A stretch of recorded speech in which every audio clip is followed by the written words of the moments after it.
Shabbat Shalom, muy buenas noches. Gracias como siempre, damos a todos aquellos que nos siguen a través de nuestros diferentes canales, a través de las redes sociales. Gracias porque debido a que ustedes nos han estado apoyando en este centro de enseñanza, es que hoy también podemos continuar esta instrucción que puede llegar a diferentes partes del mundo. Bueno, pues el día de hoy vamos a esperar un par de segundos esperando a que se conecten aquellas personas para desarrollar a cabo la sesión de preguntas y respuestas, no solamente sobre el título del tema que tenemos en este momento, sino también sobre otros temas que hemos tocado directamente en las clases presenciales. Gracias a todos aquellos que nos han acompañado, que Kadosh Baruj Hu ha permitido que nos sigan a través de su hermosa presencia, de su hermosa compañía en la Ciudad de México. También a todos aquellos que nos han visitado del interior de la República, que han viajado desde otros estados para tener un tiempo de enseñanza, un tiempo de convivencia con nosotros. Pues siempre pedimos que el universo tome como méritos todos aquellos tiempos que ustedes toman para poder aprender un poco más sobre esta enseñanza maravillosa. Bien, pues Shabbat Shalom, el Miel Bella, Shalom, Teresa Montes de Oca, Shalom, Elia Castañeda. Pues damos gracias a todos aquellos que se están acercando. Bien, pues vamos a comenzar primero tocando el tema del título de por qué la Kabbalah judía es una amenaza en la actualidad para las religiones. Primero, no queremos enfatizar que la Kabbalah sea judía, por ende todas las personas que comienzan a estudiar la Kabbalah inevitablemente se tendrán que introducir en la cultura hebrea para una mejor comprensión de ello. Sin embargo, sí es muy importante entenderlo. ¿Por qué razón? Porque sabemos que hay dos vertientes, hay dos orígenes de la Kabbalah. Una de Jerusalén, otra de Guadalajara, España. Una directamente instruida o compartida a través de Rabí Moshe de León, así como de Rabí Isaac Luria, que son las dos personas, dos rabinos, que han permitido que esta enseñanza pueda expandirse hacia diferentes partes del mundo. Bueno, vamos a entrar en temas. Si quieres ir dejando tus dudas escritas a través de preguntas aquí en los comentarios, con mucho gusto vamos a irlos leyendo. Bien, bueno, pues vamos a comentar primero lo siguiente. ¿Por qué mencionamos que se convierte en una amenaza para las religiones? Bueno, nosotros vivimos en una época donde la información está fluyendo de forma constante hacia diferentes partes del mundo. Hoy el ser humano tiene la oportunidad y tiene la capacidad de poder cuestionar todo el sistema de creencias mediante el cual ha sido instruido. Y todo este sistema de enseñanzas, pues muchas veces lo ha llevado también a truncar algunas de sus capacidades en cualquier entorno de su vida. En la actualidad nosotros, cuando hablamos sobre el tema de Kabbalah, muchas personas lo relacionan con la parte meramente astrológica, cuando la Kabbalah va más allá de eso. Hay una gran diferencia entre el sistema de enseñanza de la Kabbalah sobre otro tipo de creencias u otro tipo de prácticas. La primera de ellas es que en la Kabbalah siempre se te va a decir que no creas todo lo que se te dice, que cuestiones, que investigues y que tomes en cuenta que toda la información que te pueda llegar de diferentes fuentes se encuentra desafortunadamente manipulada. En algunas ocasiones hemos desarrollado temas que también han sido muy polémicos para las personas que nos han acompañado, cuando hemos tocado fibras muy sensibles en el sistema de creencias que actualmente se tiene. ¿Por qué mencionamos la Kabbalah en relación a una amenaza para las religiones? Bueno, cuando una persona comienza a introducirse en el mundo de la Kabbalah, inevitablemente comienza a estudiar diferentes Sefer Kodesh, diferentes textos.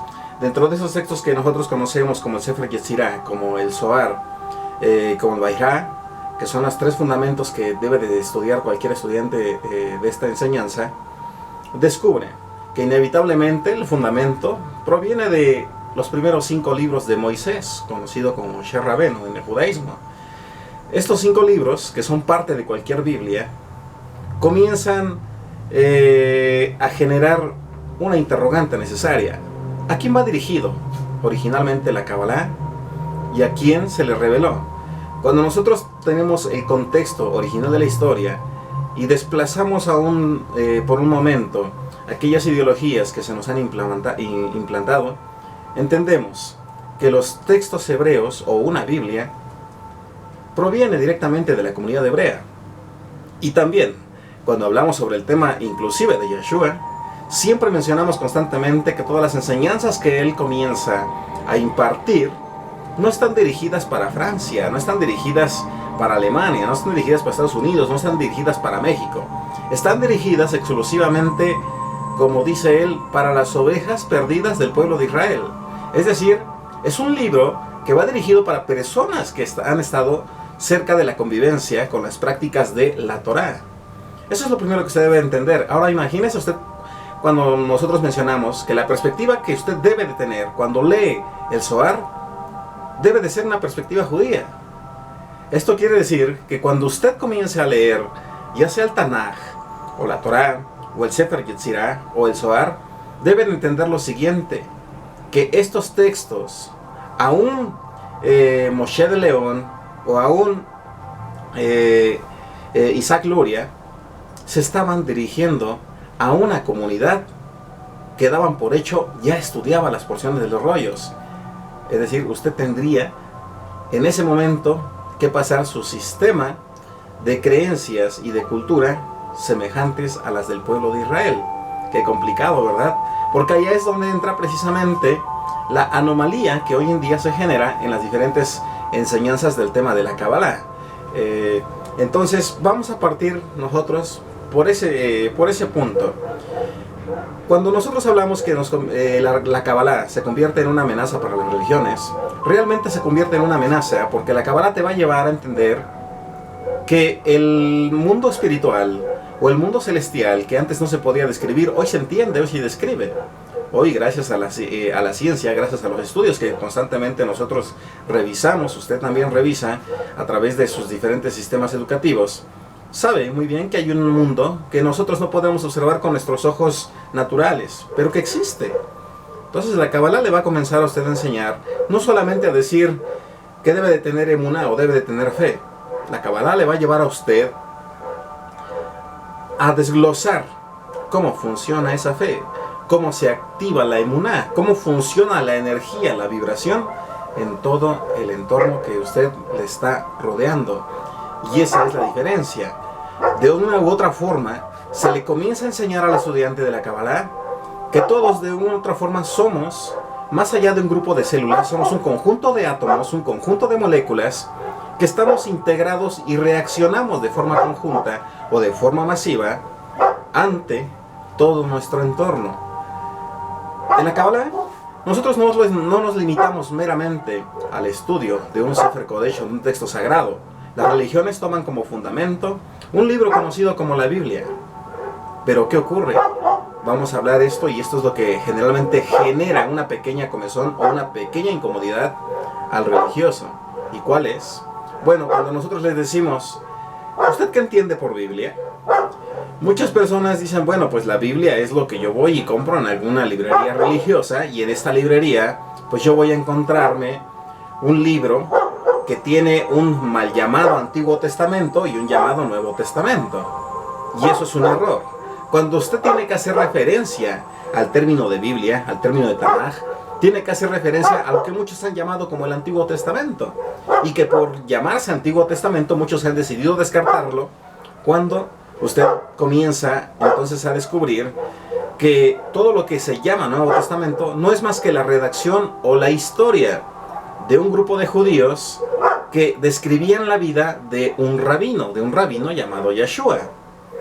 Entonces, esto que comentamos a continuación es muy importante. ¿Por qué razón? Porque entonces se va a generar la siguiente polémica. Aquí a usted ya le estará surgiendo una pregunta, y es, entonces me está diciendo usted que lo que nosotros conocemos como el Nuevo Testamento y las cartas de Saulo de Tarso, conocido como Pablo, ¿no son la Biblia? Exactamente. Hay algo que nosotros debemos entender primero etimológicamente.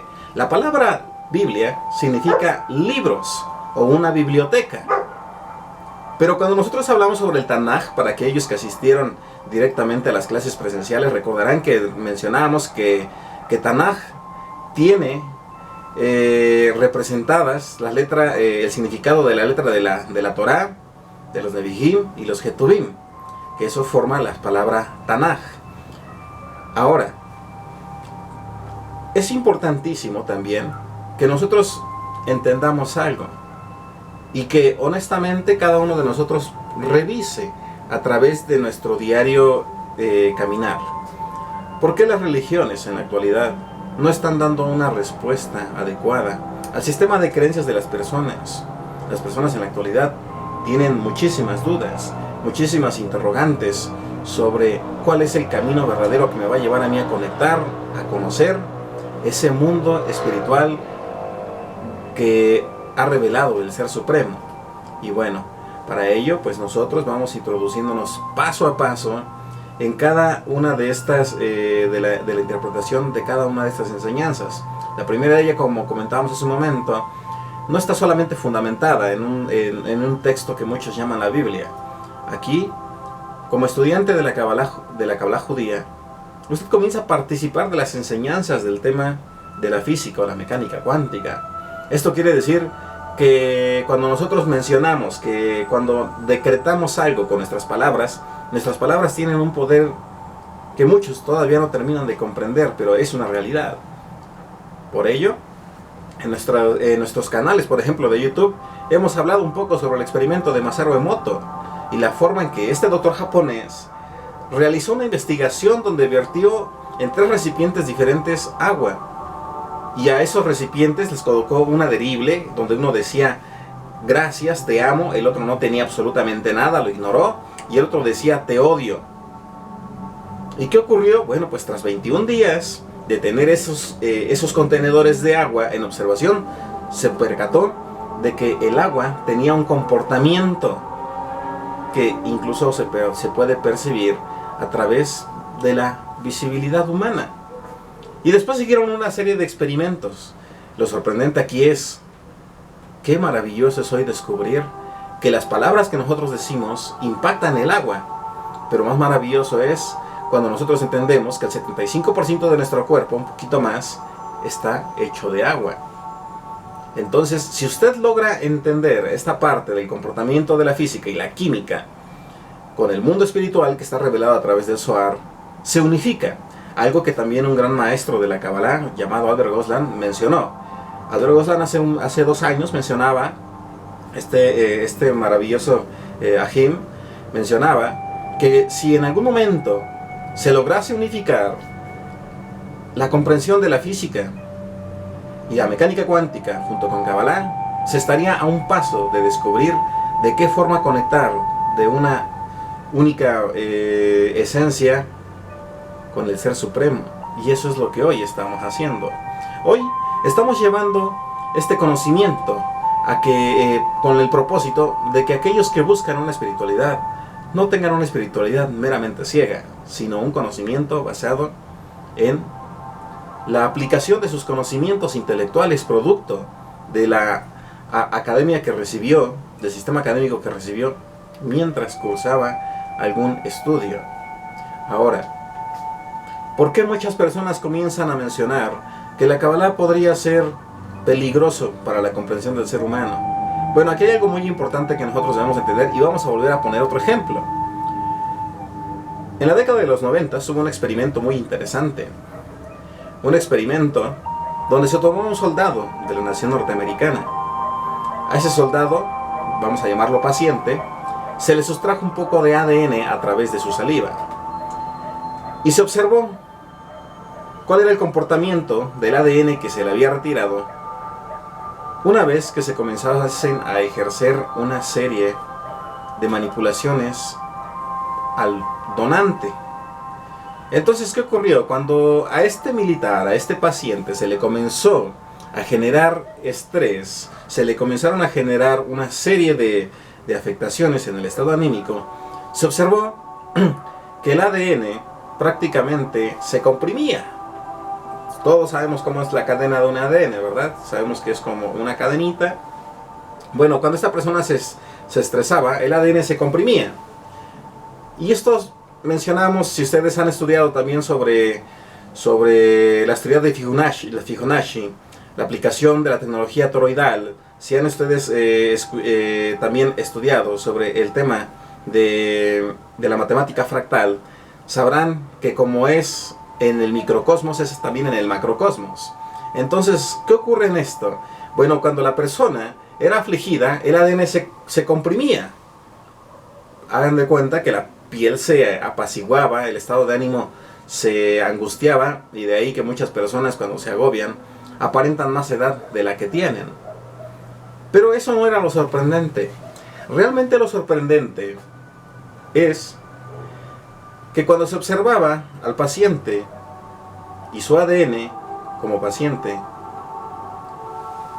a diferencia del recipiente, el ADN comenzaba a reaccionar de la misma forma.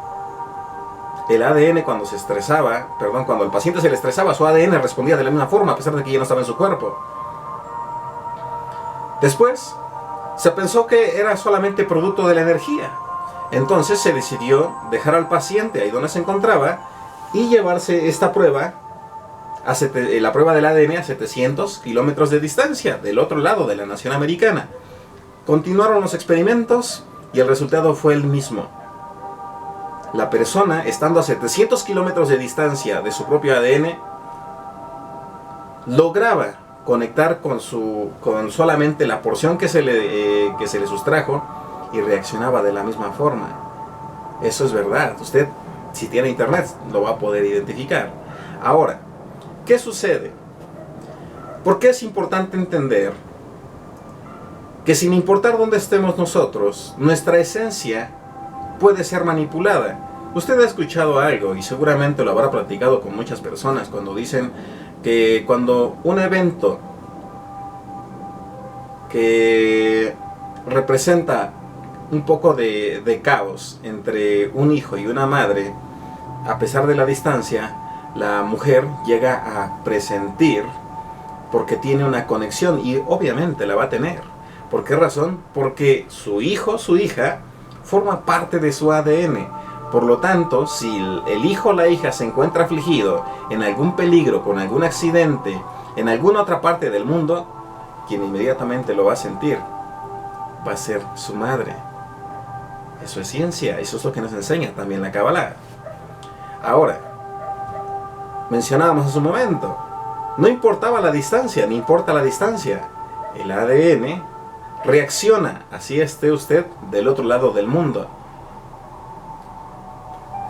Las investigaciones iban llevando constantemente a querer comprender qué estaba pasando.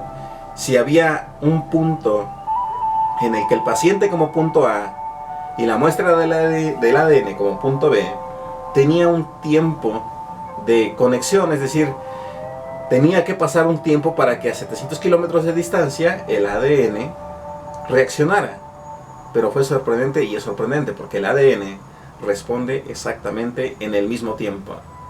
Por lo tanto, esto supera a lo que muchos conoceríamos como la velocidad de la luz. Reacciona exactamente al mismo tiempo. Aquí viene, ponga atención en lo siguiente, porque esto le va a permitir entender por qué muchas personas dicen que la Kabbalah es ocultismo. Cuando no es ocultismo, solamente es comprensión del flujo de las energías. Esto que le voy a decir a continuación va a ser muy importante. Porque ¿qué pasa cuando ahora ya no es manipulado el paciente o la persona, sino el ADN que está en ese recipiente? ¿Qué pasa si ese pequeño recipiente es manipulado, el ADN que está en ese recipiente es manipulado? ¿Afecta al paciente? ¿Usted qué cree? La respuesta es que sí, pero en pequeñas proporciones. No llega a generar una afectación lo suficientemente fuerte como para cambiar el estado anímico de una persona. De ahí que vengan los presentimientos que son muy pequeños. Ahora, usted recordará que hace muchos años los abuelos, las abuelas mencionaban algo y decían: es que si una persona te quita un mechón de cabello, si una persona toma parte de tu sudor y comienza a generar ciertos decretos, te va a hacer brujería. ¿Sí? ¿Han escuchado eso? Estoy seguro que sí. Lo escuchamos en todos lados. Pues bueno, se genera una afectación, pero es muy pequeña. Es decir, el ADN, su mechón de cabello, por el simple hecho de que contiene su energía, sí reacciona y genera un impacto en su cuerpo físico, donde quiera que usted encuentre. Obviamente es muy pequeño, no crea usted que esto va a generar que alguien le pueda hacer lo que muchos llaman un amarre, un trabajito, o como le quieran llamar. Eso es lo que muchos hacen. Entonces, lo que hace la Cábala es revelarte cómo funciona todo el entorno del universo. ¿A través de qué? A través ahora del microcosmos, porque ese es el ADN es el microcosmos. Porque cuando nosotros comprendemos cómo funciona el microcosmos, podemos entender cómo funciona el macrocosmos. En las enseñanzas de Kabbalah, también mencionamos un momento, lo que hacemos es integrar todas las teorías, el patrón de Fibonacci. Cuando una persona se encuentra enferma o no está sana, se tiene que platicar con ella para identificar en qué momento se truncó ese patrón que crea la realidad. No sé si ustedes han estudiado sobre la matemática fractal, donde nos permite conocer que todo patrón de la realidad que nosotros percibimos en este momento es solamente un conjunto de repeticiones que demuestran que no hay nada nuevo, como lo dice el libro de sabiduría, el libro de Eclesiastés, ahí en el Tanaj. Dice que como fue antes, será después, y se refiere precisamente a la estructura o la forma en la que se encuentra toda nuestra realidad formada. Ahora que usted entiende esto, ahora que usted entiende las teorías en parte de lo que mencionamos hace un momento sobre Masaru Emoto, ahora que usted comprende cómo funciona el comportamiento del ADN a través de la radiación, a través de la influencia externa, usted tendrá más cuidado. Pero ahora va a poder entender lo que mencionábamos hace un momento, de qué forma influye una oración, de qué forma influye un rezo, de qué forma influye también el que yo sea un recipiente que también, por la falta de conocimiento, permita que esa afectación llegue a mi propia esencia. Por eso mencionamos en la actualidad que la Kabbalah sigue representando una enorme amenaza. ¿Para quiénes? Para aquellos grupos de personas que únicamente quieren basarse a través de textos de sometimiento.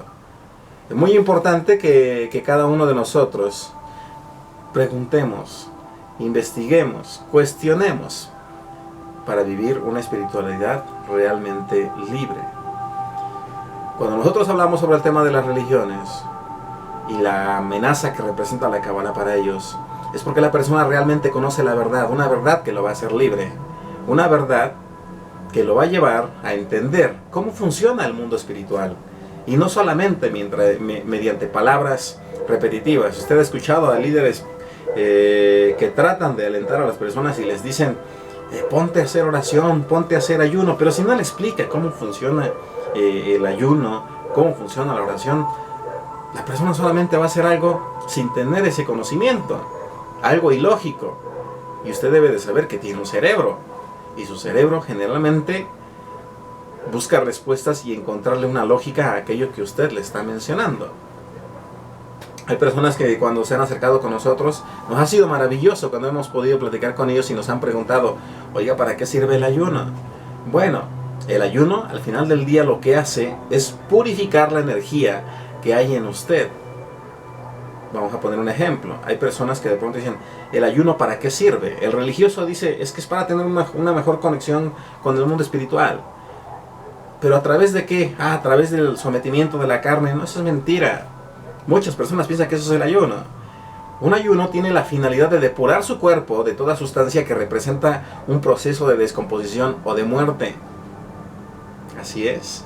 Esto quiere decir que mientras yo tengo alimento, así me haya comido una vaca o me haya comido una plantita, a eso que se le desprendió la energía y entró en mi organismo, en ese momento se convirtió o está en la fase o en el proceso de muerte.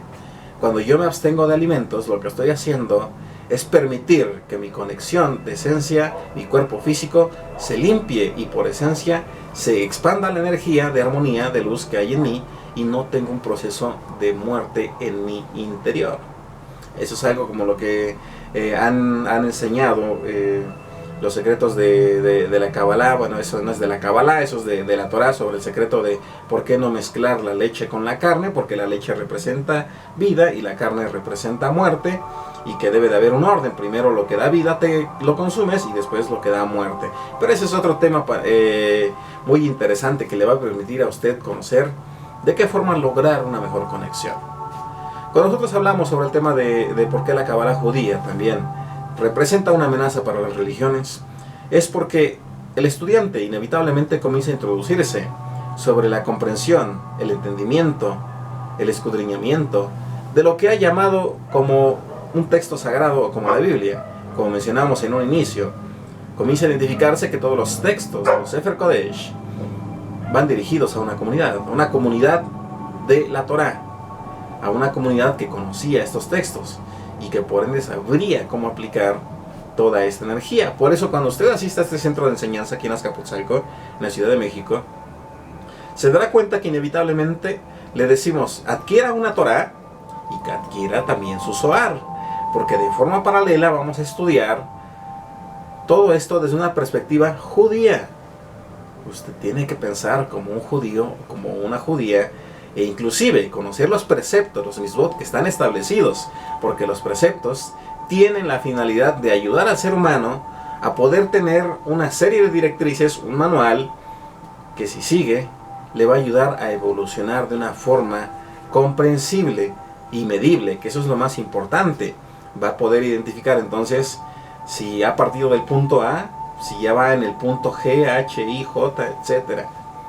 Eso es muy importante. Ahora, si usted tiene alguna pregunta sobre el tema de la Kabbalah, puede dejar aquí sus comentarios. Estamos transmitiendo en vivo. Agradecemos a todos aquellos que se están conectando: Tonio Lun, Rangel Contreras, María Patricia Esparza, Alcajar, Alfredo Torres, Nancy Gutiérrez, Elvia Lobato, Nelly Martí, todos aquellos que nos están siguiendo, pues muchas gracias. Gracias a Kadosh Baruj Hu porque nos siguen a través de las redes sociales. Y bueno, estamos hablando sobre el tema de por qué la Kabbalah judía también se vuelve una amenaza para las religiones. Primero, porque nosotros no buscamos adeptos, no buscamos ni hacemos proselitismo. Hay una diferencia entre las religiones. Todas las religiones argumentan decir: yo sé que estoy en la verdad o que tengo la verdad absoluta, tú deberías de ser parte de mi grupo, tú deberías de venir a escuchar a mi predicador, a mi líder religioso, y te darás cuenta de que es algo maravilloso. Yo le diría, muchas veces las personas cuando llevan a sus amigos, a sus amigas, vecinos, vecinas, hermanos, hermanas, con un líder religioso, es porque se encuentra generalmente delante de un buen expositor, y eso es maravilloso. Generalmente una persona que tiene una muy buena exposición capta la atención de las demás personas. Ahora mencionamos algo que va a doler y va a volver a tocar las fibras sensibles de muchas personas. Usted se ha dado cuenta que muchas personas, cuando comienzan a conectar o cambian a un grupo religioso diferente, lo hacen cuando están viviendo una etapa de aflicción. Son personas que tienen en ese momento un vacío y están buscando respuestas. Son personas que tal vez han perdido un ser amado. Son personas que tal vez han tenido una ruptura sentimental. Son personas que tienen algún conflicto económico. Son personas que tal vez no están encontrando paz. Son personas que tienen muchísimas o una sola problemática. Entonces de pronto llega alguien y les da palabras de esperanza que siente el alma. Lo que nosotros llamamos el Ruach, porque hay diferentes niveles de alma. Nefesh es el cuerpo, esto que tenemos, es vida, es sagrado. Ese es el primer tipo de alma, el alma animal. El Ruach es la parte intelectual, la sabiduría, el anímico, que esa es la parte que se toca generalmente cuando una persona tiene alguna aflicción producto de la circunstancia que está viviendo.